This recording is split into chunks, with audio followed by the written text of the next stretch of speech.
तो प्रश्न देखिए 1.10 का एनसीईआरटी बुक का फर्स्ट चैप्टर का अभ्यास का है ना। प्रश्न सरल सा है, परीक्षा में आ भी जाता है 3 नंबर 4 नंबर में, और ज़्यादा बड़ा नहीं है, 2-3 लाइन में हो जाता है। प्रश्न क्या है, ये कोई आवेश है 4 गुणे 10 की घात -9 कूलाम मीटर का द्विध्रुव आघूर्ण। तो द्विध्रुव आघूर्ण को किससे दर्शाते हैं जी? P से। तो इसको मैं किससे लिख दूँ? P से। तो P बराबर कितना हो गया? 4 गुणे 10 की घात -9 कूलाम मीटर। उतारा देना, बस ये पहचानना है कि इसको दर्शाएंगे किस। ठीक है।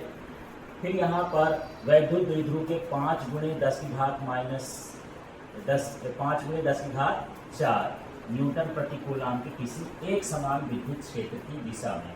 तो ये जो मान दिया है 5 गुणे 10 की घात 4 न्यूटन प्रति कूलाम, ये किसका मान है? थोड़ा पढ़ो तो प्रश्न देखो, यही छांटना जरूर है। वैद्युत द्विध्रुव लिखा है उधर और इधर विद्युत क्षेत्र लिखा है, तो कंफ्यूजन हो जाएगा कि वैद्युत द्विध्रुव का है कि क्या है। तो पता कैसे लगाओगे? मात्रक से। यदि ये वैद्युत द्विध्रुव का होता तो उसके आगे क्या लिखा होता? Coulomb metre. लिखा है क्या? नहीं। विद्युत क्षेत्र का मात्रक क्या होता है? न्यूटन बटे कूलाम। मानिए क्या दिया है? विद्युत क्षेत्र। यहाँ भी लिखा ना विद्युत क्षेत्र। तो विद्युत क्षेत्र को किससे दर्शाते हैं? ई से। ये मैंने लिख दिया ई। ई बराबर बताओ कितना है? 5 गुणे 10 की घात 4 और न्यूटन कूलाम का इनवर्स, या बटे करके भी कूलाम लिख सकते हो, उतनी बात। अब यहाँ पर जो कोण दिया है, ये कोण को किससे दर्शाते हैं? थीटा से। ये मेरा थीटा का मान हो गया कितना? 30 डिग्री। ये हो गया इतना, तो हम जो प्रश्न दिया था उससे निकाल लिए। अब क्या कहता है? द्विध्रुव पर कार्यरत बल आघूर्ण का मान ज्ञात कीजिए। तो बल आघूर्ण का सूत्र क्या होता है? तो यहाँ पर क्या है जो क्वेश्चन में लिखा है, क्या लिखा है? द्विध्रुव पर बल आघूर्ण। तो इसका सूत्र होता है tau equal to E sine theta. बस इस सूत्र का खेल है, बाकी तो क्वेश्चन से उतार रहे हो। ये सूत्र बन गया माने सवाल खत्म हो गया, बाकी दिमाग लगा के मान डाल के हल कर दे तो कर दें। तो देखो द्विध्रुव आघूर्ण को किससे दर्शाते हैं? वो बल आघूर्ण को किससे? टाउ से। अच्छा, यहाँ पर 2 चीज हो गया, एक है द्विध्रुव आघूर्ण और एक है द्विध्रुव बल आघूर्ण। यदि द्विध्रुव आघूर्ण आया तो ये P होता है Q गुणे 2L, और साथ में यदि बल लग गया तब ये होता है। अभी पिछले वाले सवाल में देख लो, थोड़ा सा सवाल हम किए हैं ना, इसमें क्या लिखा है? द्विध्रुव आघूर्ण, और इसमें सूत्र हम क्या लिखा है? P बराबर Q इंटू 2L।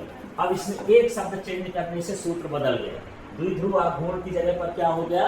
बल आघूर्ण। ऐसे लिख सकते हैं द्विध्रुव का बल आघूर्ण। ठीक है। अब इसमें मान रखते हैं, बताओ क्या क्या रखते जाओ, बोलते जाओ। क्या रखें? 4 गुणे 10 की घात -9। ये है ना P का मान। अच्छा, मान रखते समय मात्रक नहीं रखते, फिर लास्ट में रख देते हैं, तो थोड़ा सा बिजी रहता है। अब क्या लिखा है सूत्र में देखो, तो चिन्ह में लगाओ, यहाँ कुछ यहाँ ना लगाओ, गुणे, कोई चिन्ह तो गुणे। क्या लिखो? 5 गुणे 10 की घात 4।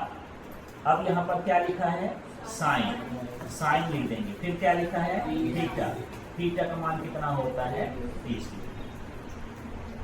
ठीक है, तो सीधे सीधे मान रख देते हैं। अब इसको थोड़ा सा हल करने की कोशिश करते हैं। तो संख्या देखना है। 4 और 5 का गुणा कितना हुआ? 20। ये 20 लिख देता हूँ। गुणे 10 की घात का बताओ, ये -9 है और यहाँ पर 4 है, कितना आ जाएगा? -5। तो ये हो जाएगा -5। फिर गुणे आ गया, यहाँ भी गुणे का चिन्ह लगा देता हूँ, ये हो गया गुणे। साइन 30 का मान रखना है। तो साइन 30 का मान कितना होता है? 1/2। ऐसे ही है ना? ठीक है। 2 से 20 कट जाएगा क्या? घात वाला नहीं काटना, ये कितना हो जाएगा? 10। तो ये टाउ बराबर कितना हो जाएगा? देखो ये 10 की घात कितना है? -5। यहाँ कुछ नहीं तो 10 की घात कितना है? 1। तो -5 में 1 जोड़ दो,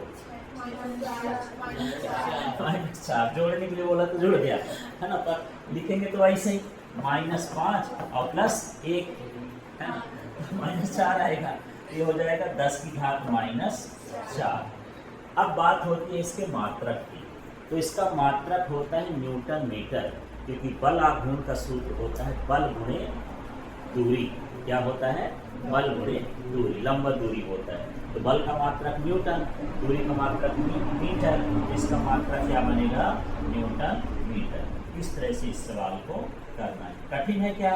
नहीं। इस सवाल में देखो, इसको छांट के पी का मान रख लो, ई का मान रख लो, थीटा का मान रख लो। फिर ये सूत्र हम जानेंगे, टाउ इक्वल टू क्या होता है? P E sine theta. P का मान, ई का मान, थीटा का मान रख करके और उसको हल कर देना, जो आएगा उसका आंसर हो जाएगा। ठीक है।